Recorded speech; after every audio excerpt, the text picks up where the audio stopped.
నమస్తే, డాక్టర్ భవ్య, senior consultant స్నేహ homeopathy. ఈ అమ్మాయిలకి గడ్డలు రావడానికి కారణాలు, మళ్ళీ ఇంటి వైద్యం ఏమని తెలుసుకుందాము. బేసికలీ మనకు అమ్మాయిలలో గడ్డం రావడానికి కారణాలు ఒకటి హెరిడిటరీ, జన్యుపరంగా ఉంటుంది. నెక్స్ట్ వచ్చేసి మనకు కొన్ని హార్మోనల్ చేంజెస్, ఆండ్రోజన్ అనేది హార్మోన్స్ మనకు ఎక్కువ ఉంటాయి. Next PCOD. పీసీఓడిలో మనకు టెస్టోస్టెరాన్ హార్మోన్స్ ఎక్కువ అవుతాయి కాబట్టి అమ్మాయిలలో గడ్డం పెరగడం అనేది స్టార్ట్ అవుతుంది. నెక్స్ట్ కొన్ని లైఫ్ స్టైల్ చేంజెస్, ఎక్కువ స్ట్రెస్.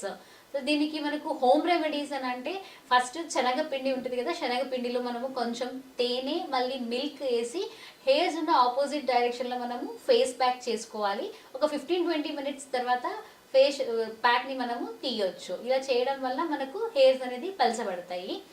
నెక్స్ట్ కొంచెం తేనెలో నిమ్మకాయ రసం వేసి దాన్ని అప్లై చేసి ఒక 15-20 మినిట్స్ తర్వాత ఫేస్ వాష్ చేసుకోవాలి.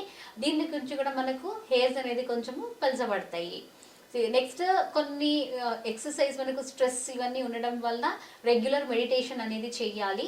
దీంతో పాటు మనకు వెయిట్ ఎక్కువ ఉన్నారు, హెరిడిటరీగా ఉన్నాయి అంటే కొన్ని యోగా, ఎక్సర్సైజ్, వాకింగ్ ఇలాంటివి చేస్తే చాలా మంచి రిజల్ట్స్ ఉంటాయి. ధన్యవాదాలు.